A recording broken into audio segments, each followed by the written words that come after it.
What is going on, everyone? Welcome back to the Yankee Doodle Dandy. We're on episode 3 of the podcast. I've done this for 3 weeks straight. That's pretty remarkable.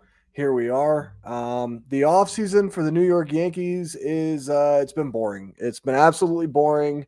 And we're going to talk about the Juan Soto Sweepstakes tonight. I wanted to do an episode about my ideal offseason for the Yankees. My realistic offseason for the Yankees in terms of like what I would do if I was Brian Cashman.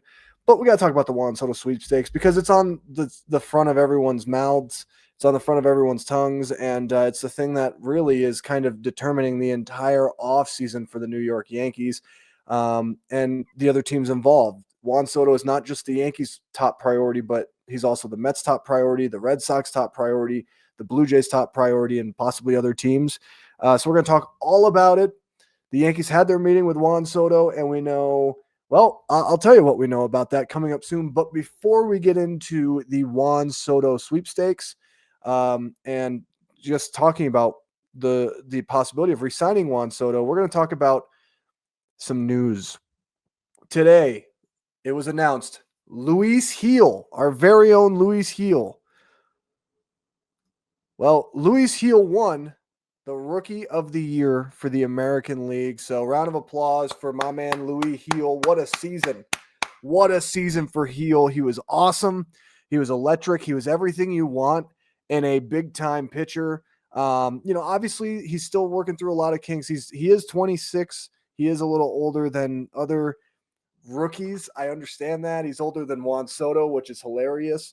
But Luis Gil won the Rookie of the Year award. And I want to talk a little bit about Luis Gil, give him his flowers. You see, Luis Gil came up in 2021, made a couple of starts for the Yankees, was pretty impressive then, but he went through Tommy John surgery last year. He didn't really have a full season. He pitched in minor league baseball a little bit, working his way back to the Yankees. And then this year in spring training, he looked amazing. His fastball was electric. He was throwing 98, sometimes even 99. He has a nasty, nasty slider, which we all know about. And he pitched a really good game against the Philadelphia Phillies that basically solidified his spot as the fifth starter in the Yankee rotation. When Garrett Cole went down with, on the IL early in the season, we needed someone to step up. And boy, did Luis Gil step up in the biggest way possible. He was incredible. There was a time where I really thought he could have competed for the Cy Young with, Tarek Skubal.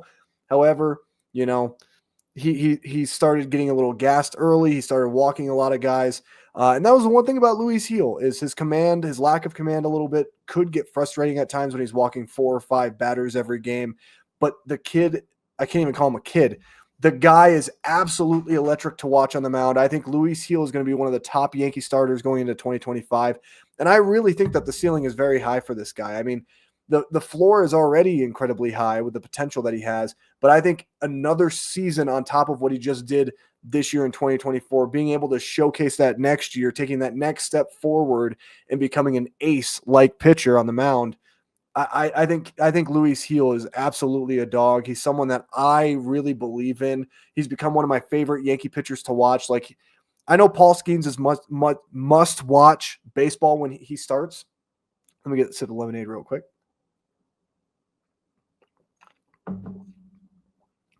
I know that Paul Skeens is must-watch baseball every time he takes the mound. But I think Luis Gil is right up there as well. Must-watch baseball every time he takes the mound. I thought his World Series start was very good. I know he gave up like 4 runs, but he gave the Yankees what they needed. He settled down the second, third, and fourth innings. I thought he pitched really well. He gave up, a couple of home runs, but Luis Gil was electric this year. I think he's going to take the next step forward, and I really think he has a promising future here in the Bronx. I'm very happy for Luis Gil.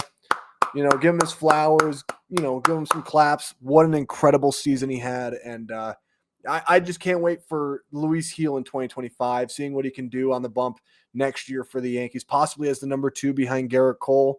And I think he's just going to take the next leap forward. I mean, this is why the Yankees have guys like Matt Blake, right? Tap into potential of guys like Luis Gil, who has now become a dominant starting pitcher.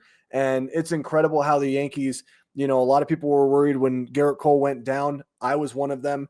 And Luis Gil was able to go into this rotation and seamlessly be a dog for the Yankees this season on the mound. He was great. Got a little gas towards the end, but I think in a full 2025, where he's worked on his having those innings behind him, and he can kind of build off of a successful 2024 campaign into 2025. I think is only going to do him justice, and it's going to make him even better. And I think next year is going to be a big year for Luis Gil. I'd love to see him get 200 strikeouts next year in a season. We'll see, but he's electric to watch, and Luis Gil is just. I'm so happy he won the Rookie of the Year. To me, it was either going to be him or Colton Cowser, but I always felt in my heart Luis Gil deserved it, and I'm happy that he won. Austin Wells was awesome too, but Austin Wells finished his third place. Austin Wells was great this year, but I thought Luis Gil, with what he was able to do to step in when with the Garrett Cole void that the Yankees had at the beginning of the year, he just did such a great job. And I always had confidence every time he took the mound. I always felt like the Yankees were going to win that game because of what Luis Gil was able to deliver on the mound. So happy Luis Gil won the American League Rookie of the Year award. Congrats also to Paul Skeens, who won in the National League. Future Yankee Paul Skeens, that's going to be my white whale in what, 2030 or whatever it's going to be. But yeah, Luis Gil's awesome. I'm so happy for him. And Aaron Judge is going to be up next. He's going to win the his second AL MVP on Thursday. So say what you want about the World Series, but Aaron Judge definitely deserves it. And we will talk about it next week for sure. So now let's get into the reason why you clicked on this video, why everyone wants to the name on everybody's mind right now, and that is going to be Juan Soto. And I want to first talk about my confidence in re-signing Juan Soto, and it's wavered a lot. And I think going into free agency after the World Series, like the day after the World Series, I felt 100% the Yankees were going to slam dunk, re-sign Juan Soto. Hal Steinbrenner is going to do it. He's going to go to the lengths of what Steve Cohen is going to do, and the Yankees are going to get it done. As time has progressed and as we've learned more things about just how insane style it feels like Steve Cohen will most likely go for Juan Soto, my feelings on it have changed, and I feel a little bit less confident. Yesterday, as I'm recording this, it's technically Tuesday already. So I guess on Sunday night, I felt like it was 60-40 Yankees. Okay, so 60% he was going to be re-signed with the Yankees. 40% of me felt like he was going to go to the Mets. I still think it's Yankees or Mets. I don't think the Red Sox are anything. I think it's a smokescreen. I think the Blue Jays are, being used for leverage. And I also will talk about the interesting team that just threw their hat in the ring tonight. That kind of makes everyone scratch their heads and go, "Are you kidding me?" But my confidence in re-signing Soto now has. I'm not gonna lie to you. I'm just gonna be honest. I'm gonna be blunt with you. I'm not gonna tell you what you want to hear. I'm 60% on the mindset that he is going to sign with the New York Mets, and 40% confident he's going to sign with the Yankees. Now, I hope that changes. Obviously, I hope to not feel that way, and hopefully, we get some kind of inclination of how the meeting went, which we have gotten nothing because, and I'll talk a little bit about my frustration with that and with John Heyman and everything. But yeah, my confidence in re-signing Soto is not extremely high right now. And, it's not, we're going to talk about, the fakeness of certain numbers and certain things that people have said, which I will tell you my feelings on. But I'm just telling you from a standpoint of, I don't believe in Hal Steinbrenner right now. I don't believe that he is going to get the job done. I think for him, the way he's kind of unfortunately looking at it is that we want you to be a Yankee, but on our terms. And that to me is what scares me about Hal Steinbrenner. And I'm going to try to see if I can find the so I'm going to see if I can try to find the tweet I wanted to bring up. Let's see. Okay, so we're gonna talk about this tweet here that kind of got sent around that everyone's been talking about. That I don't believe, but I will talk about it in some kind of way here.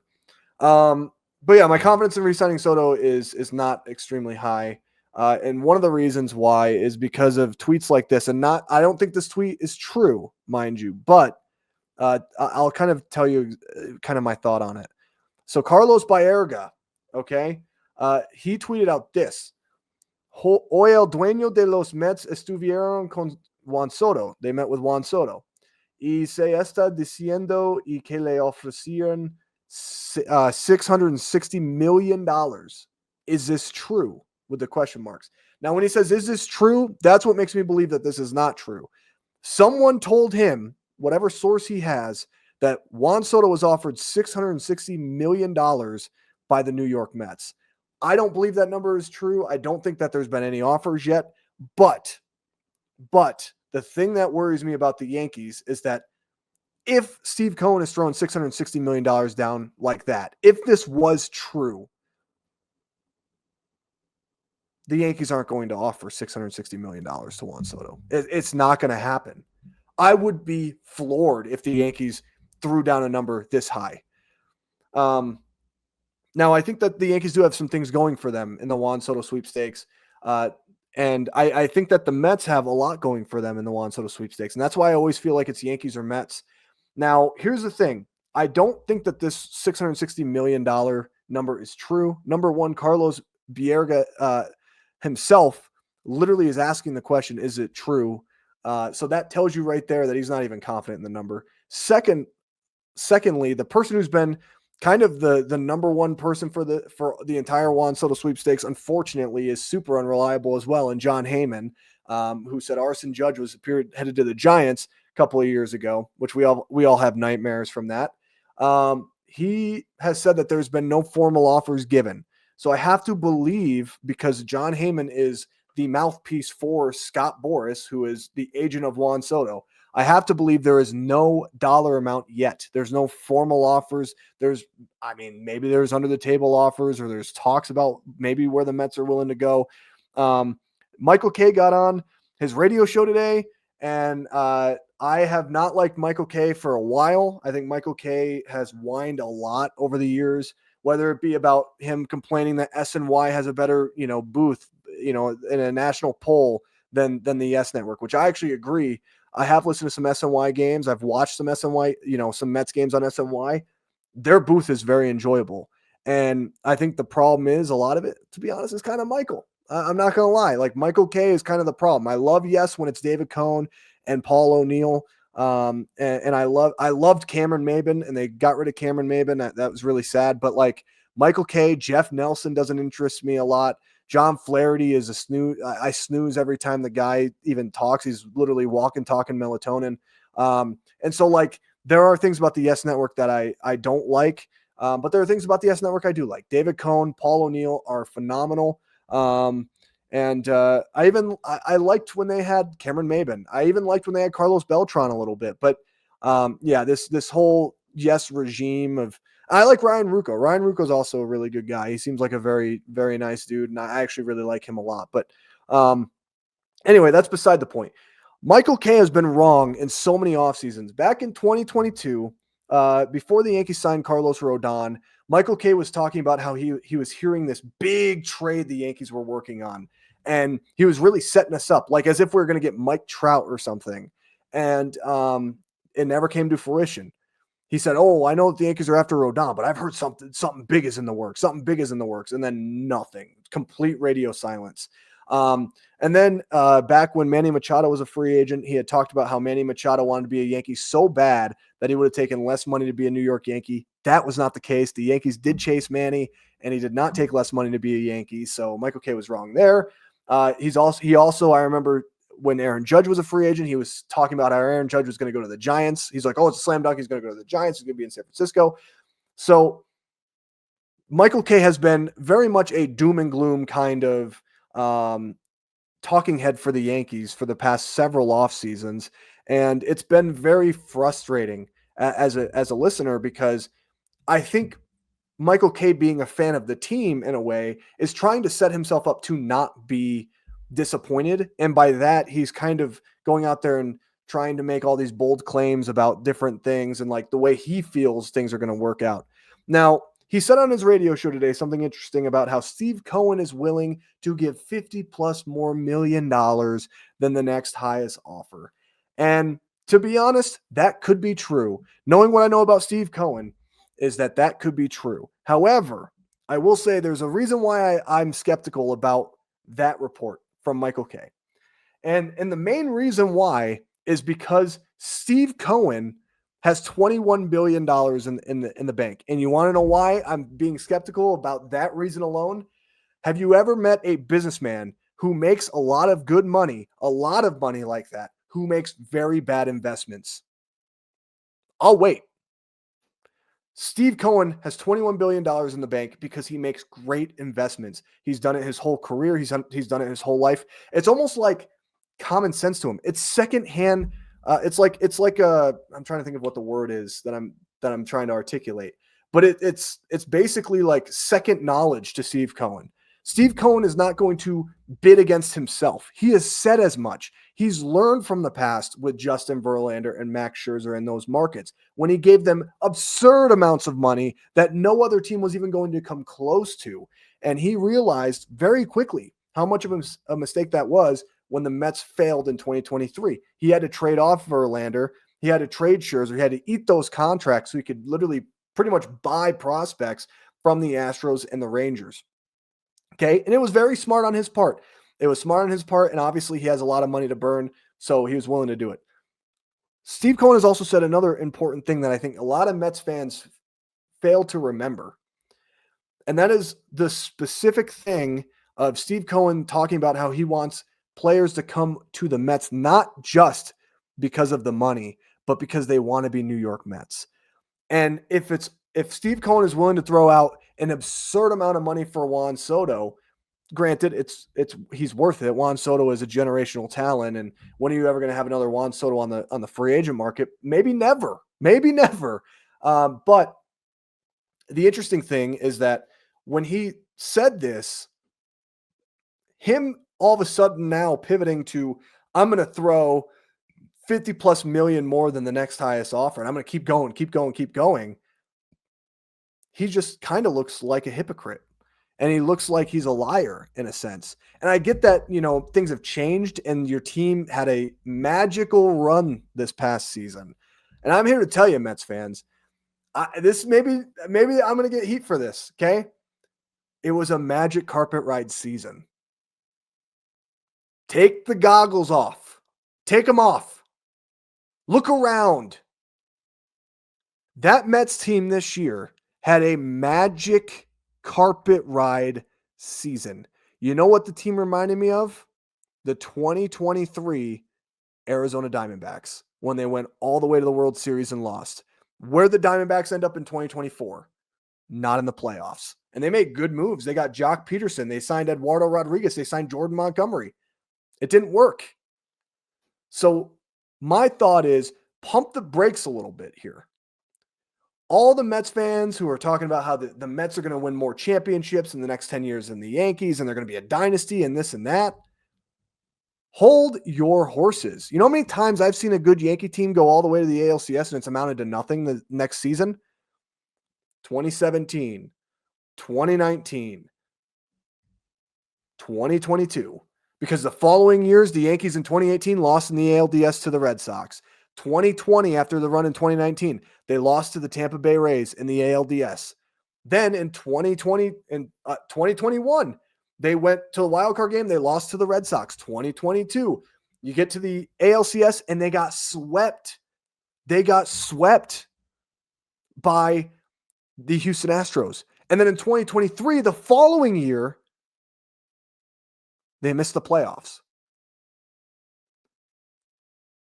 This is the same team that had Aaron Judge, that had Garrett Cole, that had, Giancarlo Stanton. Granted, I know Aaron Judge was injured for 2023, but the thing is all of you Mets fans, pump the brakes. Pump them. If I was a Mets fan, I'd be a little skeptical that this team can have the same success next year. Even adding a Juan Soto doesn't really, it improves your offense for sure, but your team has no starting pitching. You have Kodai Senga and David Peterson. That's it. You need multiple starting pitchers. Severino just said no to the qualifying offer. Sean Manaea just said no to the qualifying offer. They're going to be free agents. They're going to look for multi-year deals. Yeah, you might bring Sean Manaea back. Yeah, you could go out there and maybe get a big-time starting pitcher. But we're working in maybes. Okay? You don't know if Corbin Burns wants to go out west. He might want to go play for the Dodgers. He might want to go pitch for the Giants. He might want to go back to Baltimore. Max Fried, it seems like he wants to go out west. And then Blake Snell, who knows what Blake Snell wants? Who knows? So pump the brakes a little bit. You might be able to get Garrett Crochet. Again, we're living in the land of maybes and mights. The one thing the Yankees have is that the Yankees do that they can prove to Juan Soto is we don't need starting pitching. Look at how many starting pitchers we have. Are they the sexiest names? No. Garrett Cole, that's a sexy name. AL Rookie of the Year award winner, Luis Gil. Okay, he's going to be back, and he's under contract for a long time and not going to cost anything. Carlos Rodon had a better year this year than what he did in 2023. Nestor Cortez, we know what Nestor is. Nestor is a very good starting pitcher. He's very underrated. He's going to give you an ERA under 4, and he's going to give you 30 starts, and he's going to do his little weird things and his little ticks and all this stuff that's going to upset the hitter and mess with the timing. And he's going to be probably a 3.8, 3.9 ERA, maybe even a 4 ERA. But you know what you're going to get out of Nestor Cortez. He's not one of your top starting pitchers, but he's a very serviceable arm that a lot of teams would love. And he doesn't cost a lot of money. He ain't going to cost anything. And then Clark Schmidt is your number 5 right now. And Clark Schmidt looked really good this year. He looked great this year. And then you have Marcus Stroman, right? He's your number 6. But the Yankees can trade Marcus Stroman, and I think that they will. Nick Martinez just literally got the qualifying offer, and he took it for $21 million. I'm going to tell you right now, Marcus Stroman is a better pitcher than Nick Martinez. And Marcus Stroman's making 18. I think there is a team out there that will take the $18 million and get a guy who can give them 160 innings, and Marcus Stroman, give you an ERA around 4, and you'll take that. A lot of teams will take that. That's very serviceable. You need innings. And even if the Yankees have to eat some of that money, it's really not that big of a deal. So that's the thing Mets fans need to understand is like your team is far from complete. You signed Soto. That's great. But you still have, you're going to have an issue where you need to figure out third base. If you're going to move Mark Vientos to first, you still have a bullpen that is completely decimated pretty much. And then you have no starting pitching behind Kodai Senga and David Peterson.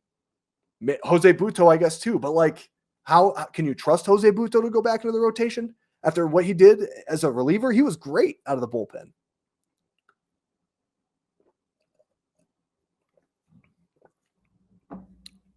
And I know the Mets have a lot of money coming off the books, but again, the luxury tax is a big thing. I know that Steve Cohen is okay with going over the luxury tax. I get it. But there's going to come a time where he's not going to be okay going over it because you're going to lose international pool money, which is a big deal. That's how a lot of these players like Juan Soto, right, was able to get signed by the Nationals through international pool money. Jasson Dominguez, Ronald Acuna, like all these different, Fernando Tatis, like all these players come from, Dominican Republic and all these different countries. And that's how you get them is through your international pool money. Another reason why it's going to be a big deal is because look at the situation with Roki Sasaki right now. We might see more young stars from Japan, from Korea, who kind of have these different things, these posting rules in place where these young guys are like, hey, I want to come over and be in the MLB earlier. So that way I can, kind of take my lumps and like get to a point where I can get good money and I can prove that I'm a very valuable pitcher in this type of way or a very valuable player. And the problem is that if you have to surrender international bonus pool money every year because you're over the luxury tax, I mean, it's going to be less appealing than maybe a team like the Padres who are winning right now, who have a lot more international money, or a team like the Giants who might start building a winner with Buster Posey as their new Pobo. And they have a lot more international money, or the Giants or the Dodgers or whatever it may be. It's going to be very hard to kind of play in those waters because that's the only money that those players can get is the signing bonus money. And some of them are going to want the biggest signing bonus check that they possibly can. And then another thing is losing draft picks. That's a huge deal, especially to somebody like David Stearns, right? You want to have draft picks. Now, the nice thing for the Mets is this. if they sign Juan Soto, and I don't want to make this a Mets podcast. We're only going to talk about, I'm sorry for talking about the Mets. I just feel like because it's so prevalent to the conversation of Juan Soto that I'm talking about it. If the Mets sign Juan Soto, the nice thing is you're going to lose a draft pick to the Yankees. Okay. But Severino and Minaya, you might re-sign Minaya, but Severino and Pete Alonso did not take the qualifying offers, which means that they don't re-sign with the Mets and they sign elsewhere, you're getting 2 picks. And if you lose money or if you lose a pick or whatever, it might even be 2 picks or whatever from the luxury tax, you're gaining 2 picks right there. So like, this really is just like Mets fans need to pump the brakes. Okay. Stop talking about your team is going to win a World Series next year. Stop talking about how your team is going to win more World Series than the Yankees in the next 10 years. Do I believe that? No, I don't. The Mets haven't proven that. This is the Mets in their franchise history have never been to the playoffs in 3 consecutive seasons, ever. And if they go to the playoffs again next year, it'll be only, I think, the 6th time or the 3rd time. I think it's like the 4th time or something. It's like such a small number of times that the Mets have gone to the playoffs in back-to-back seasons. That's going to mean something to Soto. If I'm Juan Soto and I have the Mets and I know I'm going to get a huge check from Steve Cohen, huge offer on the table. The first question I'm asking is, how can you ensure that this team has turned the page and that we're going to go to the playoffs every year? And I think the National League is a lot harder. The Dodgers, the Padres, the Phillies, and the Braves are all better teams than the Mets. All of them are better teams than the New York Mets. They have more complete teams. They have rotations. They have bullpens built out. They have a consistent lineup that produces every year if the Braves can stay healthy. But it's going to be a daunting task for the Mets. And I'm not saying that those 4 teams are guaranteed locks to go to the playoffs every year, okay? But if we're looking at it from a standpoint of this is all those teams' window right now, and the chances are they go to the playoffs every year, well, now the Mets they can only really get one of 2 spots, right? If those 4 teams consistently win every year and go to the playoffs every year, not saying it's going to happen, right? Because baseball's baseball. And you can't really, predict that type of thing. But if it was to happen, you only have you're fighting for 2 spots essentially, right? You're fighting for 1 out of 2 spots. The American League is wide open. That's why you see the Red Sox trying to make moves. If they're going to make moves, we'll see. That's why you have the Blue Jays trying to, figure out a way to win with Vladdy Guerrero Jr. and Bo Bichette on their team. That's why you're going to have teams like the Astros continue to build. Teams like the Rangers going to try to, open up their competitive window. I think the Guardians might make a couple moves this offseason to be better. The Royals are definitely going to make moves to be better. The American League's wide open. And Juan Soto knows that it's wide open. And all the Yankees have to do is play competent baseball just one time throughout the playoffs.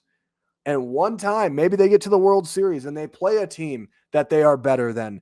They play better baseball, and they make the plays that they're supposed to make in the field, and they're able to run the bases the way that they're supposed to run the bases competently. Then I think the Yankees are probably going to win a World Series if that's the case.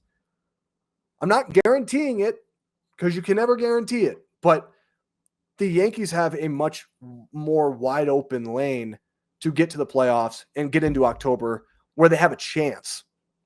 And they're constantly in the playoffs, right? 2023 is the exception. The Mets, it's a lot harder. And Juan Soto's a guy, yes, he's obviously going to take probably the biggest amount of money. I understand that. But he also wants to win. And I believe him when he says he wants to win. That was the first thing that came out of his mouth after Game 5. He said, I want to win. And I believe that. That's why he didn't re-sign with the Nationals. A lot of people are always thought, well, he didn't sign for. There was a lot of different factors. Number one, the Nationals were shaking up their front office. He thought maybe they were going to sell the team. That's what all there was a lot of talk about that. Secondly, so he didn't want to be a part of that. Secondly, they were rebuilding. Juan Soto was like, I don't want to rebuild. I want to go win. And he didn't like that. And he said as much. And the 440 number, obviously he knew he was going to get more than that. But the thing is like, he wants to win. And you have to promise him that you're going to get a chance. You're going to have a chance to win. Now, that's why I think the Blue Jays and the Red Sox are just a smokescreen. I don't believe at all that the Blue Jays and Red Sox are even in this thing. I think it's the Yankees or Mets to lose. One of those teams is going to win Soto, and one of those teams is going to go home losers. And right now, my feeling is, like I said, 60% he's going to be a New York Met. And I hate saying that. I wish I didn't have to say it that way, and I wish I didn't feel that way. But it's the truth. That's the way I feel. And until we hear reports of other things, that might shift my opinion even more. But we're going to talk about the next topic here. Staying on Juan Soto. This is a Juan Soto-centric pod. We're going to talk about the news that dropped today. And I'm going to actually pull it up here so that way you guys can read it yourselves. Because it's actually happening, guys. It is happening. Here we go. Are you ready? The rich is maybe getting richer. Sources: Dodgers are meeting with Juan Soto tomorrow, as Mark Feinsand first reported. Yes, it'd be absurd of them to follow a $1 billion offseason with a $600 million contract, but Shohei Ohtani's first year in LA blew away all their financial projections, and they need an outfielder. That's from Alden Gonzalez. So Dodgers are meeting with Juan Soto. Oh boy.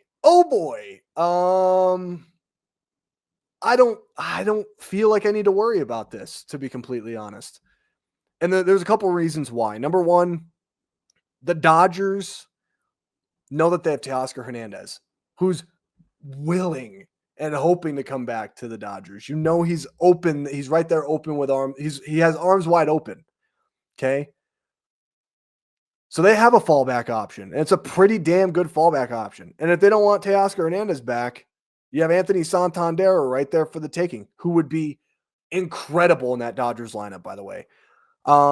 Secondly, the Dodgers don't usually do deals with Scott Boras. Now, this is a rare case where obviously they're going to see what Juan Soto's all about. They're going to present to Juan Soto, I'm sure, about the Dodgers' ways of winning. And really, the Dodgers don't need to have much of a pitch. It's basically, hey, man, if you want to come live in the West Coast, which I don't think he does, you want to come live in the West Coast and you want to win, there's no better team than LA. And it's true. All you have to do is go, here, let's bring this out here. Here's the Commissioner's Trophy. Yeah, remember this when we beat you? All right. We'll see ya.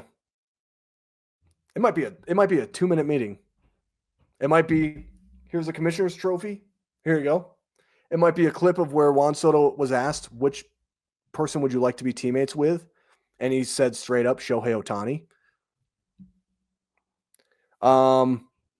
That's probably it. I mean, what do the Dodgers have to show him? What do they even have to present to him? Hey, you want to go to the team that's actually literally going to the playoffs every year? Because the Yankees don't go to the playoffs every year. They missed in 2014. They missed in 2016. No. Us Dodgers, we're about that winning life. Come on over here. Look at Mookie. Look at Shohei. Look at Freddie. Here's the thing about that, though. I don't think Juan Soto wants to live in their shadows. If I'm being completely honest, Juan Soto feels like a guy who wants to own the moment. Okay. Now, I think that's another reason why I think a team like the Red Sox is appealing. A team like the Blue Jays is appealing, right? Because he goes there. He's going to be the guy. But I think that Juan Soto also doesn't want to live on the West Coast. His family lives in New York. He has uncles in New York. His parents are in the Dominican Republic, or they're, in Fort Lauderdale, Florida. I don't think he wants to live on the West Coast. I know that, John Heyman will sit there and write up what Scott Boras is telling him. Oh, yeah, he's okay living on the West Coast, actually. He actually likes San Diego high life. I don't see it. I don't see it. Also, another thing is that the Dodgers love deferred payments. Guess who's not taking deferred payments? Mr. Juan Soto. The Dodgers come out and they're like, hey, look, we'll offer you $700 million, but we're going to defer $600 million of it. Scott Boras and him are going to go, there's the door. You know why? Because Ring, ring, ring, ring, ring. Hi. Oh, actually, hold on. Hi, Steve. Yeah, can you believe this? Dodgers came in and they offered 700 million, but it was deferred. You're going to offer us 700 million straight up for 15 years? Sold. I mean, that's literally how I feel about the situation. And again, I think the Yankees have a chance. There is a way to pitch. There's a way to pitch to Soto. I forgot to switch this over. There's a way to pitch to Soto, right? Which I will. I'm actually going to add a banner here. I'm going to add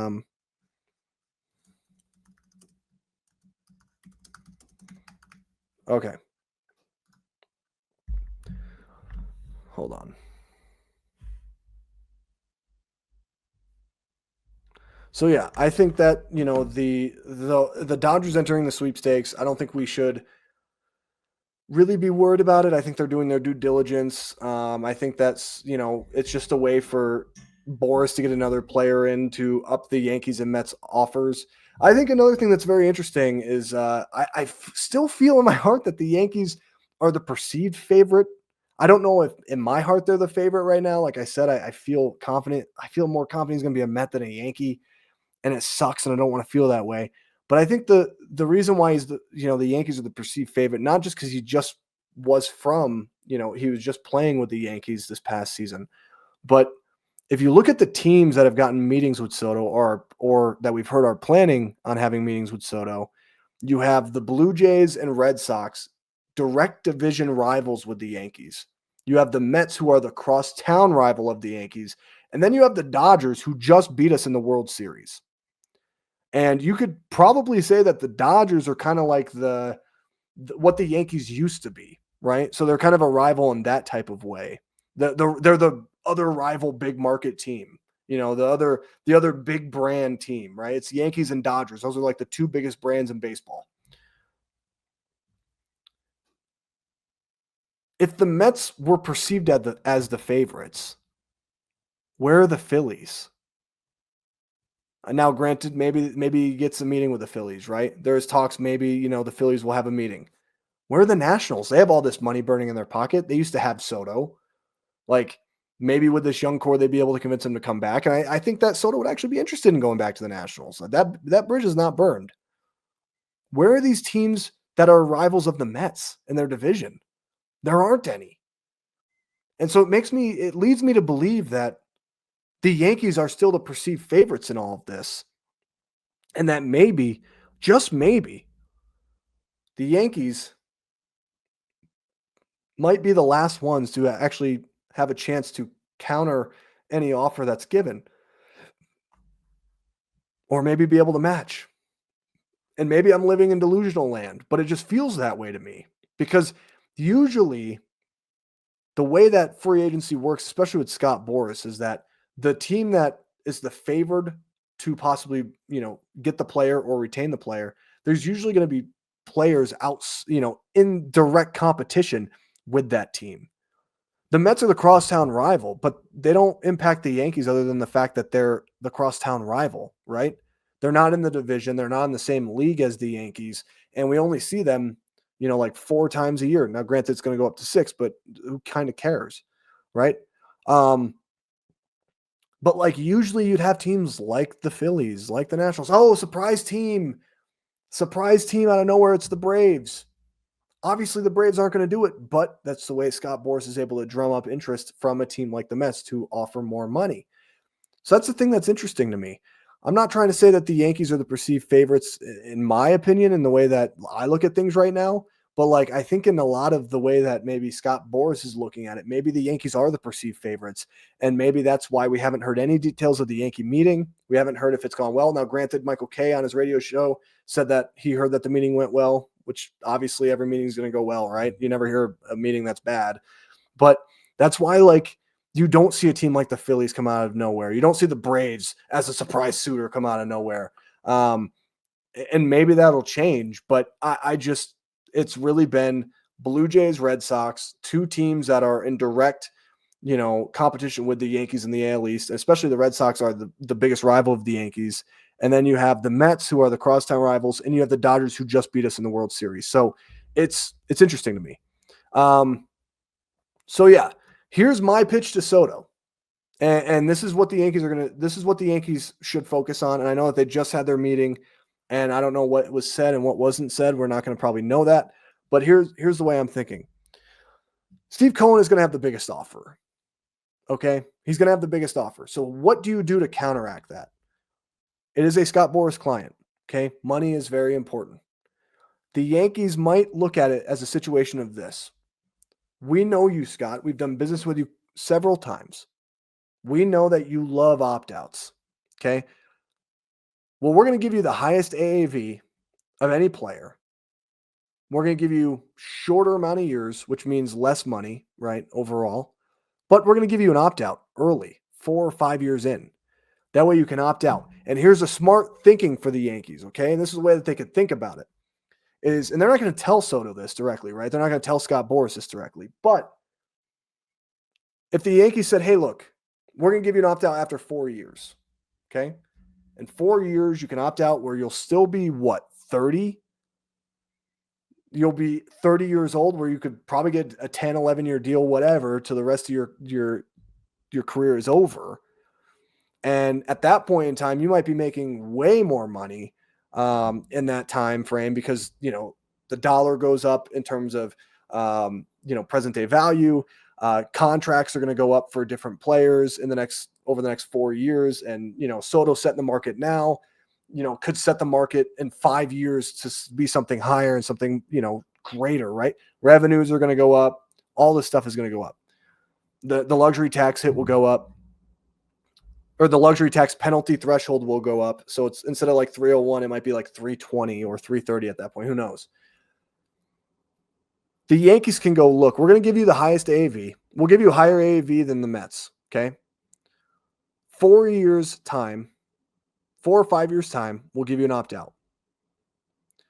You take that opt-out, you test the free agent market again. Now, the Yankees, in their minds, are thinking this. He opts out in 4 years. Giancarlo Stanton's contract, off the books. Carlos Rodon's contract, off the books. Garrett Cole's contract, off the books. DJ LeMahieu's contract, off the books. That's a lot of money that all of a sudden becomes available to the Yankees, right? And in 4 years' time, if Jasson Dominguez and Spencer Jones and all these young kids, George Lombard Jr., Roderick Arias, whoever you keep, right? These kids are still going to be making next to nothing. They're still going to be making next to nothing. Where you can go, hey, look, 4 years' time, boom, now we have all this money. Now we can give you a contract of $65 million a year, $70 million a year. Who knows what the numbers are going to be at that point in time? But I think that's something that the Yankees could focus on. And that's something that's already been reported, that the Yankees might be looking at more of a higher AAV than what the Mets can offer. Now, granted, Hector Gomez tweeted that out, and we know Hector Gomez is not reliable based on what I said earlier. But I do think that the Yankees can kind of do something in that regard in terms of money. Obviously, they can sell the point about being in the pinstripes forever, what it means to be a Yankee, be in Monument Park, have number 22 retired, be in the Hall of Fame as a Yankee, and the only Dominican player ever to be in the Hall of Fame as a Yankee. That's something I said last year that might appeal to someone like Juan Soto, who loves baseball history, wants to be a legend, okay? And he would be the first and only Dominican player in the Hall of Fame with the Yankee NY on the hat. I mean, that's got to be a big deal for someone like him, and someone who, is a Dominican ball player, especially because we know how prevalent the Yankees are in the Dominican Republic, right? So I think that might be a big deal. The Yankees can also talk about, how his numbers, I mean, he had the best year of his career this year, hitting in front of Aaron Judge with a short porch in right field, having 41 home runs, being probably most likely, in my opinion, should be second place in the AL MVP. He might be third, but you could win multiple AL MVPs. Another thing that's interesting, Juan Soto loves breaking records. He stays with the Yankees. And with that short porch in right field, who's to say he can't break 62 home runs? Who's to say he can't do that? So, like, there are ways that the Yankees can appeal to Juan Soto that's not just monetary based. Also, you want to talk about the winning aspect. Yeah, I mean, the Yankees farm system is ranked low, right? But you can't put a lot of stock into farm systems because here's the problem. How many times have we seen or heard, of this Yankee prospect, this next big thing is going to be the next Jeter, the next whatever? They come up and they're not special. Chance Adams was supposed to be the next big thing. So much so, Brian Cashman didn't want to trade him for Garrett Cole.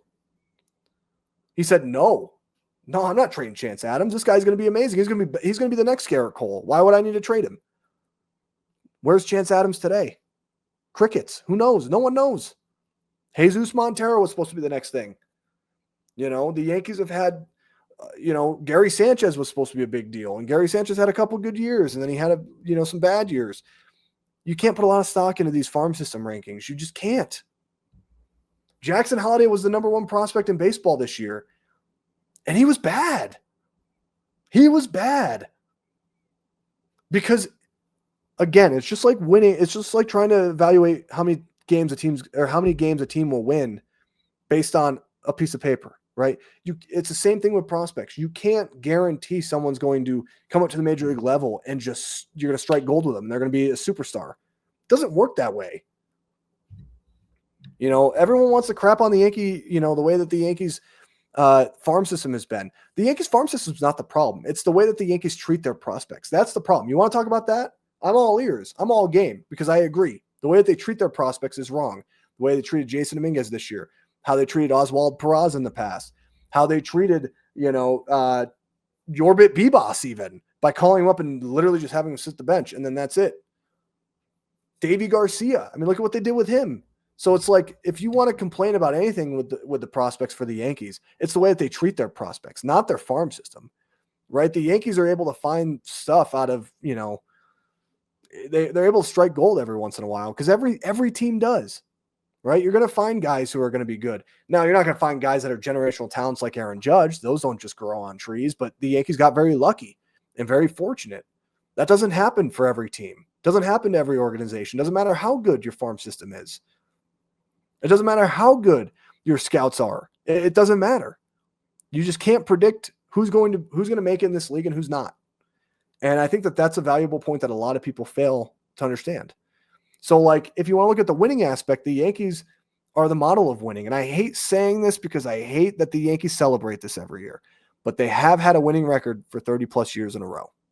They just have. And now it's more important than ever because now you have 6 teams in the American League that make it to the playoffs every year. And we just saw a team in 2023 in the Arizona Diamondbacks who won 84 games get as far as to the World Series with 84 wins. That is important. That's why, like, I hate bringing it up, but, like, it is important because, like, if the Yankees have a bad season where they win 84, 85 games, they still have a good chance of making it to the playoffs, and then anything can happen.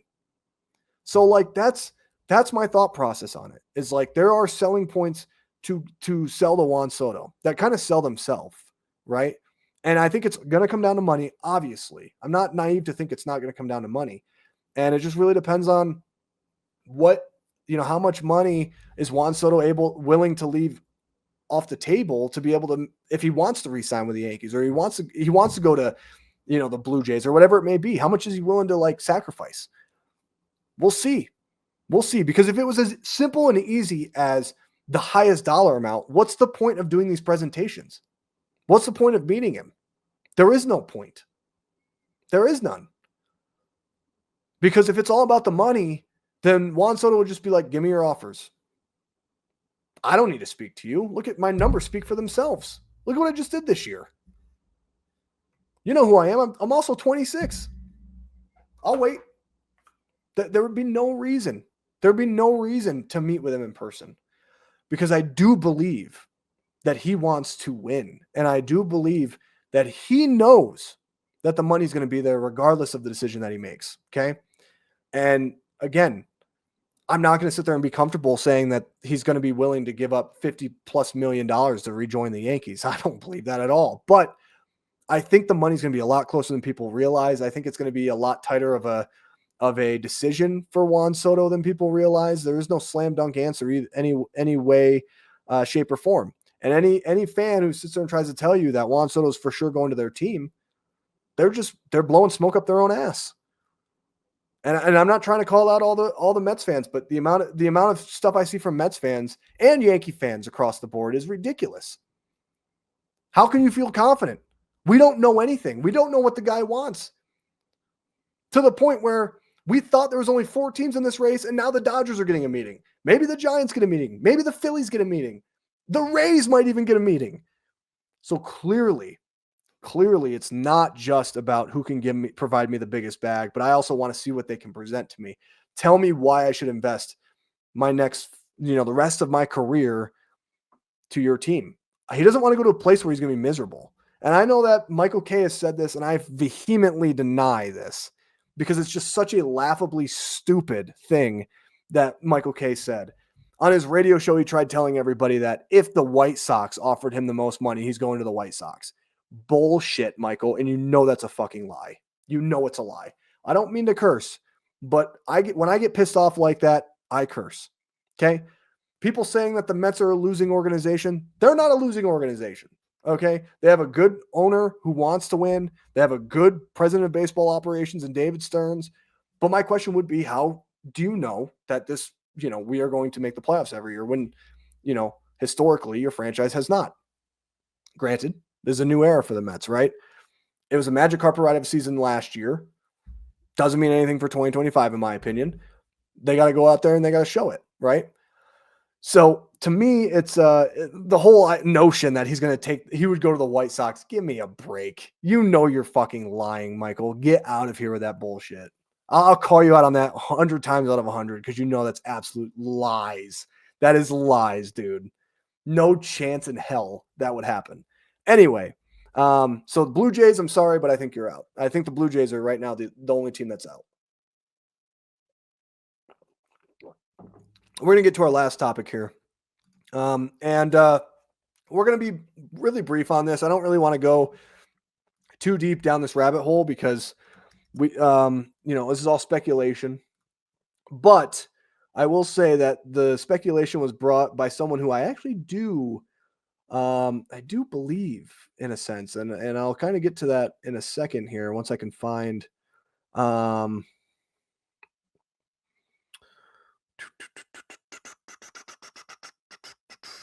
where is it? Okay, right here. So November 16th, we got this tweet from Eric Hubbs. Okay, I actually really like Hubbs. He says, I don't know if anything happens. Right here it is. I don't know if anything happens, but the vibe I get from the tea leaves is that the Yankees are shopping Dominguez for a big name. Now, he elaborated a little bit more on this. Someone asked him, is this a random thought or did I miss something? I know I didn't miss something. He said, not a random thought, just something I've been hearing. And then, can you elaborate at all? He says, I know he's been dangled for Crochet. And there's another big piece I heard tonight that makes me think they're truly shopping him for a win now guy. And then let's see, there's another part of this. Is it after this? Okay. Is it a name we have heard before linked to the Yankees offensive or pitching piece? No more questions after that. LOL. He said, no, outfielder. So this had me the other day really speculating on who this could be. Now, here's the reason why I actually believe Hubbs. Eric Hubbs from Barstool is someone who I trust because he got the Anthony Rizzo thing before anybody else did. If you remember a couple years ago when Freddie Freeman was a free agent and the Yankees were after Freddie Freeman and all of us wanted Freddie Freeman or Matt Olson, and then the Braves traded for Matt Olson. We're like, okay, well, let's get Freddie Freeman. Well, he was the one who reported that Anthony Rizzo was coming back to the Yankees. And he was the first person to report it. And then Jack Curry followed it like a couple minutes afterwards. And he credited, Hubbs for getting, for getting the, being the original source of it. Hubbs doesn't just put stuff out there if he doesn't believe it. Another person who I follow, Pete Simonetti of NYYU, Pete also said in one of his recent videos that he also has been hearing that the Yankees have been dangling Jasson Dominguez's name for trade. And so it got me speculating on who this mystery outfielder could be. The Garrett Crochet stuff makes sense, right? But the outfielder was interesting. And there was only a couple names that I could really come to the conclusion of. One of them was Luis Robert of the Chicago White Sox. Luis Robert has elite tools. He's been a great player, especially in 2023. But this past season, he took a major step down. He had injuries. And then not only that, he just had a miserably bad season. And he's a center fielder. And then the other guy that I thought of, but I was like, I don't think that they would trade him, was Byron Buxton of the Minnesota Twins. And the interesting thing about Buxton is that the guy is incredible, but he is injured every season. How many games is he going to play before he breaks down? 60, 80? And then there was other reports out there that the Yankees were talking to the Twins about Byron Buxton. So it made sense. It kind of put two and two together.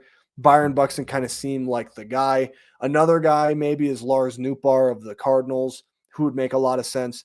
But the question is Jasson Dominguez getting traded?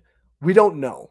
And I know that a lot of people, believe it really depends on Soto. I don't think it really does depend on the Soto stuff, because I think that the Yankees, regardless of if they bring Juan Soto back or not, I think that they're going to try to, get a new center fielder. And it doesn't seem like Jasson Dominguez is someone that they put a lot of trust and stock in, which is very unfortunate, because I think Jasson Dominguez can be an elite player at the big league level. I think he's going to be a great ball player.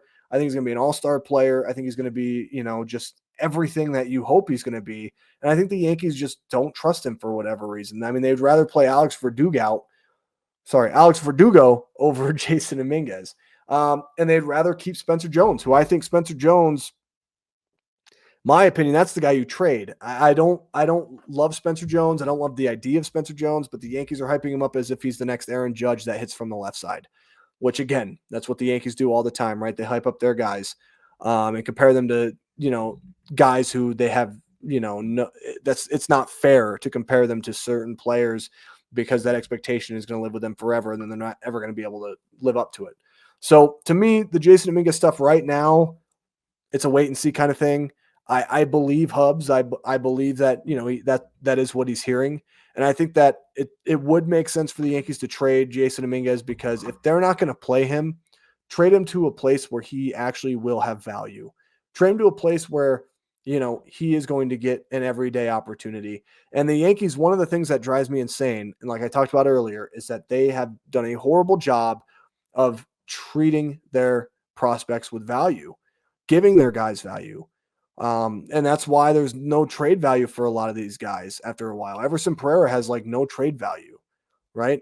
There was no trade value with a guy like, Miguel Andujar or Clint Frazier. Like, a lot of these guys lost their value over time, and the Yankees waited too late to try to shop them. So if they are really serious about this and they are going to trade Jasson Dominguez, this really is the offseason to do it. I would love for Dominguez to get an opportunity to be the everyday guy. Even if we don't re-sign Soto, I feel that same way. Like, I feel like Jasson Dominguez should get every opportunity to be the everyday guy for the Yankees in center field. But if the Yankees really are not going to play him and they don't have confidence in him, then trade him. I mean, that's where I'm at with it, unfortunately. So we'll see what happens with the Jasson Dominguez stuff. But I just felt like that was an interesting report coming from Eric Hubs, who wouldn't just put something out there for clicks. Like, I actually really feel like he's someone who is very trustworthy, and he's somebody who is going to be very honest with what he's hearing. So anyway, we'll see what happens out of that. And we'll see, just what the Yankees do this offseason. It's going to be an interesting offseason. Hopefully it starts moving soon, because, man, am I losing my mind. It is incredibly boring. What do you guys think about all these topics? Let me know down below. What do you think about the Juan Soto sweepstakes? Are you feeling confident in the Yankees' ability to re-sign Juan Soto? How do you feel about a possible Jasson Dominguez trade, and what type of piece would you like to see back? Let me know all these things down below in the comment section of this video. Make sure you guys go follow me on X. I'll go put my social down there, as well as Blue Sky. I just got a Blue Sky account. I'll put both those down below. Make sure you like this video, subscribe to the podcast, and I'll, make YouTube shorts throughout the week if I hear any news or if there's anything to report. But thank you guys so much for watching. And we'll see you next time on the Yankee Doodle Dandy. See ya.